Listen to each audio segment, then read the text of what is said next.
Not just two parallel knowledge universes. Now we have two parallel language universes too. You need to read this article about, we're now diverging not only into a conservative knowledge universe and the liberal stupid universe, but two different languages as well. I'm not kidding.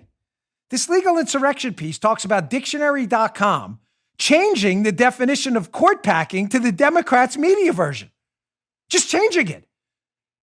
Dictionary.com, who, like Leslie Stahl, who had one job to verify facts, yet claims in her interview the media doesn't verify facts, Dictionary.com has one job. Literally, not figuratively one job. Look up literally if Dictionary.com doesn't change it. It's to tell people what words mean. Dictionary.com. Dictionary.com. You have one job.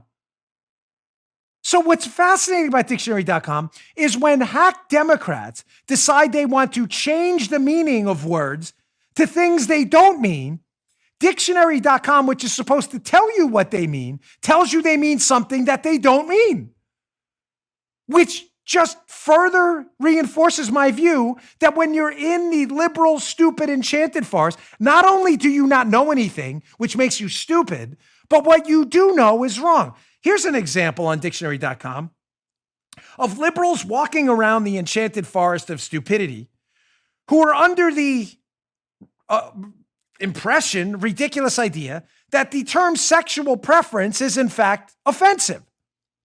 Anyone remember the history behind this one? This is Steve Krakauer on Twitter.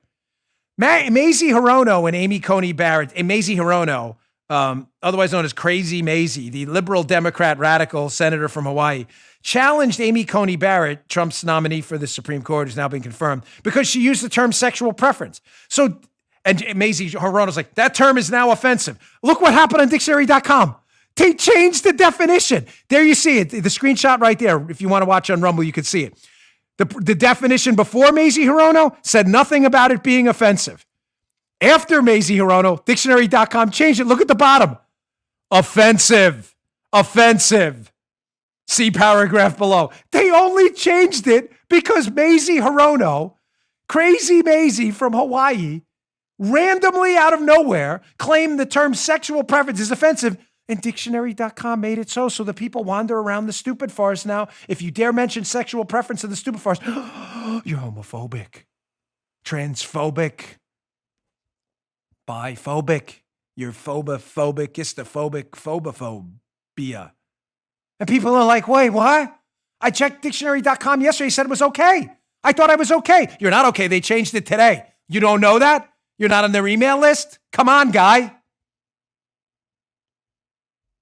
You may say, it's an interesting example. It gets worse. No. And then they outright, not only they reclassify words as offensive because Democrats give them their marching orders, dictionary.com, hilariously named dictionary.com. They should call it AlinskyActivism.com. Here they just outright change the word. Court packing. Here's more evidence. Screenshot here. Court packing. Here it was. This is from the Wayback Machine. Here is the actual definition of court packing with dictionary.com before the Democrats got involved. Court packing, an unsuccessful attempt by FDR in 1937 to appoint up to 6 additional justices to the Supreme Court, which had invalidated a number of his New Deal laws. Ladies and gentlemen, let's be crystal clear. This is not for liberals. Facts aren't your thing. This is for the sane people. That is always what court packing meant. Adding justices to the Supreme Court. That is always what it meant. It has never meant anything else. Well, liberals who wanted to support court packing and still do if Joe Biden wins, the term has a negative connotation because FDR was shut down from adding justices to the Supreme Court or court packing by who? By Democrats who said this is a bridge too far. This is radical. Democrats want a court pack now. Track me. So they know the term has a negative connotation. So what do? Go to your friends at dictionary.com. Who changed the definition? Court packing doesn't mean that now, Joe. Now it means the practice of changing the number or composition of judges on a court, or notice how they threw that in there, changing the number or composition, making it more favorable to particular goals or ideologies, and typically involving an increase in the number of seats on the court. Notice how they threw that in there. Not just that you would add justices, but keep the justices, but just change the composition. You mean like confirming Amy Coney Barrett? That now means court packing. Why? Because in the enchanted forest of stupidity liberals live in, dictionary.com tells them that court packing now no longer means adding justices. It just means replacing a justice now with a conservative one. They just made it up. They just made it up. It is the weaponization of language. How? Because if you don't keep up with this, you're then on a news interview on a cable news channel, whatever, some liberal, you mentioned court packing, how dangerous it is. And they go, the Republicans are court packing right now. They nominated Amy Coney Barrett. And you're like, wait, what? That's not what court packing means. The justices of the Supreme Court, there's 9. Amy Coney Barrett isn't the 10th. She's replacing Ruth Bader Ginsburg. And then the liberal comes back, it's in dictionary.com. This is court packing. And you're like, what is going on here? That's not what this has ever meant. What are you talking about, Marie Harf? You're just making that up. I use Marie because she makes stuff up a lot. She's good at that. It's the weaponization of language. Why is this dangerous?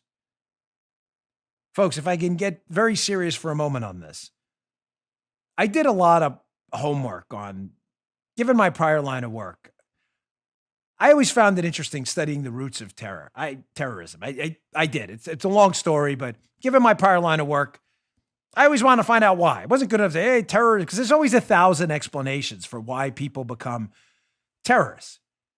But there had to be some research, right? So I started looking it up. I did a lot of homework on this. And one of the liberal explanations, there's always a liberal explanation for it. Remember, they live in a forest of stupid. Is it's poverty. Poverty. Capitalism, Joe. Capitalism creates poverty. Rich people stealing poor people's money, and that creates it. That's not exactly true. They're just really making that up. There's no scientific data on that at all. But liberals, there's no scientific data on it. That's why they're liberals. But there is one factor highly associated with the presence of terrorism. And I encourage you to fact check me all the time, folks. Don't take my word for anything. I am deadly serious. Fact checking matters even for me. On my show, I'm telling you to fact check me. That's how confident I am that what I'm telling you is in fact accurate. If you look up terrorism and linguistic fractionalization, you'll find that it's highly correlated. As languages start to divert and people no longer understand each other, you see terrorism start to bud. Correlational, causal, nobody, it's very hard to figure that kind of stuff. How to cause terrorism to go, you have to do real world experiments that already happen. So it's correlational, not to get too wonky, but the data's there. I'm not suggesting that dictionary.com is causing terror. That's not what I'm saying. I'm saying to you that linguistic fractionalization is associated with a whole lot of bad things. Terrorism being the worst. But on the other end of the scale, you see milder things that are still dangerous, but not as deadly as terrorism. You see things like societies that generally don't understand each other. Political debates that aren't political debates because there are 2 separate sets of facts and 2 separate sets of understanding about what the words mean.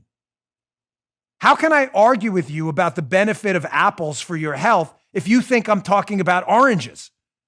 How? No, that's not an apple. It's an orange. Sir, it's an apple. It's red. It's got a stem. It's shaped like an apple. It tastes like an apple. It's an apple. Dictionary.com says it's an orange. What? There's no debate. I can't debate you that an apple's an apple. Or that court packing means court packing because it's always meant court packing. Not just 2 parallel knowledge universes. Now we have 2 parallel language universes too.